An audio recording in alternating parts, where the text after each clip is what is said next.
కేంద్ర హోంశాఖ సహాయ మంత్రి బండి సంజయ్ కుమార్ రెండోసారి కరీంనగర్ ఎంపీగా ఎన్నికై ఏడాది కాలం పూర్తయింది. రెండోసారి ఎంపీగా ఎన్నికైన బండి సంజయ్ కుమార్కు ప్రధాని మోదీ మంత్రివర్గంలో చోటు దక్కడం విశేషం. ఏడాది కాలంలో ఎంపీగా బండి సంజయ్ చేసిన పనులు, చూపిన చొరవను వివరిస్తూ పార్టీ జిల్లా నాయకులు ప్రోగ్రెస్ రిపోర్టు విడుదల చేశారు.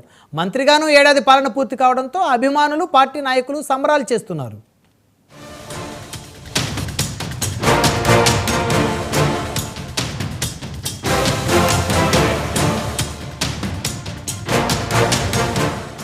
కేంద్ర హోంశాఖ సహాయక మంత్రిగా బండి సంజయ్ ఏడాది పదవీకాలం పూర్తయింది. గత ఏడాది జరిగిన పార్లమెంటు ఎన్నికల్లో ఎంపీగా బండి సంజయ్ విజయం సాధించారు. జూన్ 9న ప్రధాని నరేంద్ర మోదీ కేబినెట్లో కేంద్ర సహాయక మంత్రిగా ప్రమాణ స్వీకారం చేశారు.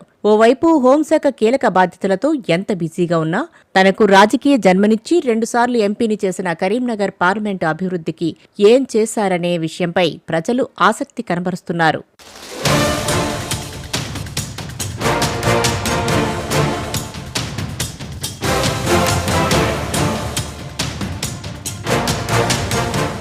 మంత్రిగా తనకొచ్చిన అవకాశాన్ని నియోజకవర్గ అభివృద్ధి కోసం వినియోగించడంలో బండి సంజయ్ చాలా వరకు సక్సెస్ అయ్యారనే టాక్ వినిపిస్తోంది. ప్రజల్లో ఈ టాక్ రావడానికి బండి సంజయ్ పనితీరే గీటురాయి.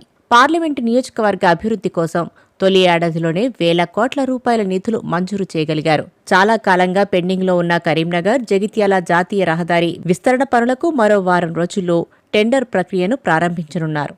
అతి త్వరలోనే విస్తరణ పనులకు శ్రీకారం చుట్టనున్నారు. జాతీయ రహదారి విస్తరణ పనులకు దాదాపు 2,000 కోట్లకు పైగా నిధులు ఖర్చు చేయనున్నారు. అలాగే జాతీయ ఉపాధి హామీ పథకం కింద ప్రతి మండలానికి 2 కోట్ల నిధులను ఖర్చు చేసి ఆయా మండలాల పరిధిలోని గ్రామాల్లో రోడ్లను నిర్మించారు. ఒక్కో గ్రామానికి అంతర్గత రోడ్లకు 5 లక్షల రూపాయలు ఖర్చు చేశారు. ఆధునికీకరణ పనుల్లో భాగంగా కరీంనగర్ రైల్వే స్టేషన్ అభివృద్ధి కోసం 33 కోట్లకు పైగా నిధుల వ్యయంతో అద్భుతంగా తీర్చిదిద్దారు. ఇటీవలే కరీంనగర్ రైల్వే స్టేషన్ను ప్రధానమంత్రి నరేంద్ర మోదీ వర్చువల్గా ప్రారంభించి జాతికి అంకితం చేశారు.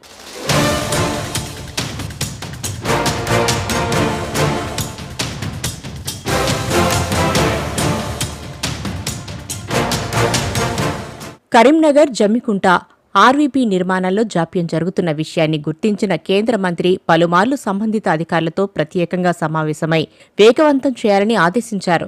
ఆగస్టు నాటికి జమ్మికుంట ఆర్ఓబీ పనులు పూర్తి కాకపోతే బాధ్యులపై చర్యలు తీసుకుంటామని హెచ్చరించిన విషయం చర్చనీయాంశమైంది.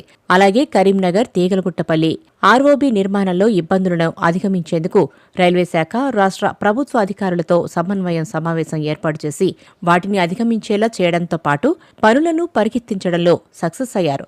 అలాగే కరీంనగర్ నుండి తిరుపతి వెళ్లే రైలు గతంలో వారానికి ఒకసారి మాత్రమే నడిచేది. దానిని 2 సార్లు నడిచేలా చేసిన కేంద్ర మంత్రి ఇకపై వారానికి 4 సార్లు నడిపేలా చర్యలు తీసుకుంటామని హామీ ఇవ్వడమే కాదు, వెంటనే ఆచరణలోకి తీసుకొచ్చే ప్రయత్నాలు చేపట్టారు.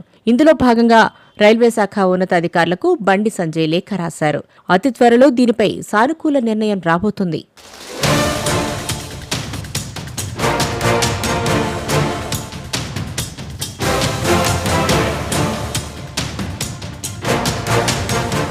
ఇవే కాకుండా సిరిసిల్ల, సిద్దిపేట జిల్లాల్లో సైనిక్ స్కూళ్ల ఏర్పాటు కోసం కేంద్ర మంత్రి బండి సంజయ్ తీవ్రంగా కృషి చేశారు. పలుమార్లు సంబంధిత కేంద్ర మంత్రిని, అధికారులను కలవడంతో పాటు రాష్ట్ర ప్రభుత్వం నుండి ప్రతిపాదనలను తెప్పించి ఇచ్చారు. బండి సంజయ్ వినతికి రక్షణ మంత్రి రాజ్నాథ్ సింగ్ సానుకూలంగా స్పందించడంతో పాటు సైనిక్ స్కూళ్ల ఏర్పాటుకు సుముఖత తెలిపారు. అతి త్వరలోనే అవి కార్యరూపం దాల్చబోతున్నాయి. అతి త్వరలోనే ఈ 2 ప్రాంతాల్లో నవోదయ స్కూళ్లు ఏర్పాటు కాబోతున్నాయి. సిరిసిల్ల, హుస్నాబాద్ నియోజకవర్గాల్లో నవోదయ స్కూళ్లు ఏర్పాటు చేయించడంలో బండి సంజయ్ చూపిన చొరవ విమర్శకుల నుంచి కూడా ప్రశంసలు అందుకుంటోంది.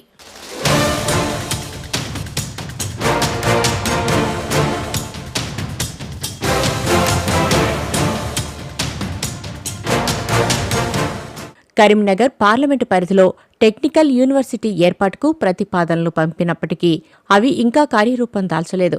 దీనిపై అతి త్వరలోనే కేంద్రం నిర్ణయం తీసుకునే అవకాశం కనిపిస్తోంది. దీంతో పాటు వేములవాడ, కొండగట్టు, ఇల్లందుకుంట ప్రసిద్ధ ఆలయాలను టూరిజం సర్క్యూట్గా మార్చాలని బండి సంజయ్ పలు ప్రతిపాదనలు కేంద్రానికి పంపారు. అందులో భాగంగా SACSI పథకం కింద ఆయా ఆధ్యాత్మిక ప్రాంతాలను అభివృద్ధి చేసేందుకు కేంద్రం సుముఖత వ్యక్తం చేసింది. అతి త్వరలోనే దీనిపై విధాన నిర్ణయం వెలువడనుంది. అలాగే శాతవాహన వర్సిటీ పరిధిలో లా కళాశాల మంజూరు చేయడంలోనూ బండి సంజయ్ సక్సెస్ అయ్యారు. సంబంధిత వర్సిటీ వీసీ అధికారులు మాజీ మేయర్ సునీల్ రావును వెంటబెట్టుకుని కేంద్ర న్యాయశాఖ మంత్రి అర్జున్ మేఘ్యూల్ను కలిసి లా కాలేజీ మంజూరు చేయించారు. ఈ ఏడాది నుండి లా కాలేజీలో అడ్మిషన్లు కూడా ప్రారంభం కాబోతున్నాయి. అంబేద్కర్ స్టేడియంలో సింథటిక్ పార్క్, స్పోర్ట్స్ రిక్రియేషన్ సౌకర్యాలు కల్పించాలని బండి సంజయ్ చేసిన ప్రతిపాదనకు కేంద్ర క్రీడా శాఖ సుముఖత వ్యక్తం చేసింది.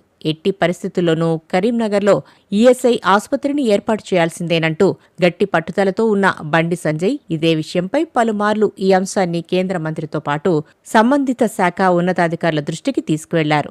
బండి సంజయ్ ఒత్తిడితో ఈఎస్ఐ ఆసుపత్రి ఏర్పాటుకు కేంద్ర కార్మిక శాఖ సుముఖత వ్యక్తం చేసింది. అతి త్వరలోనే కరీంనగర్లో ఈఎస్ఐ ఆసుపత్రి ఏర్పాటు కానుందని బండి సంజయ్ కొద్ది రోజుల కిందటే ప్రకటించారు.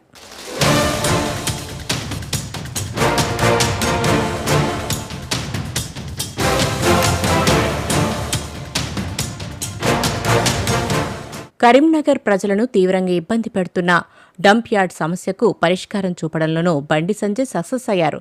కేంద్ర పట్టణాభివృద్ధి శాఖ మంత్రి మనోహర్ లాల్ ఖట్టర్ను కరీంనగర్కు రప్పించి ఆ సమస్యకు పరిష్కారం చూపుతామని హామీ ఇవ్వడంతో పాటు తగిన నిధులను కూడా మంజూరు చేసేందుకు కృషి చేస్తున్నారు.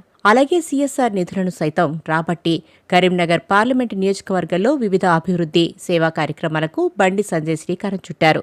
అందులో భాగంగా ఈ ఏడాది 5 కోట్ల నిధులను రాబట్టి వేములవాడ, హుజూరాబాద్, జమ్మికుంట ప్రభుత్వ ఆసుపత్రులకు అత్యాధునిక వైద్య పరికరాలను అందించారు. వీటి ద్వారా పేదలకు ఆయా ప్రభుత్వ ఆసుపత్రుల్లో అత్యాధునిక వైద్య పరీక్షలు అందుబాటులోకి వచ్చాయి.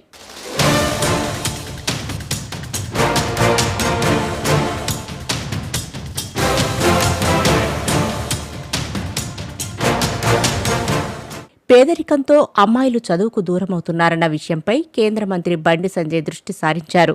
డ్రాపౌట్స్ తగ్గించడంతో పాటు 10వ తరగతి చదివే అమ్మాయిలు స్పెషల్ క్లాసులకు హాజరై ఆలస్యంగా ఇంటికి వెళ్తున్నారన్న సమస్యను అధిగమించేందుకు బాలికలందరికీ సైకిళ్లను అందించాలని నిర్ణయించారు. దీనికోసం ఖర్చుకు వెనకాడకుండా ప్రముఖ బ్రాండ్ కంపెనీ నుండి సైకిళ్లకు ఆర్డర్ ఇచ్చారు. అతి త్వరలో ప్రభుత్వ పాఠశాలలో 10వ తరగతి చదివే బాలికలందరికీ సైకిళ్లను పంపిణీ చేయనున్నట్లు ఎంపీ కార్యాలయం వెల్లడించింది.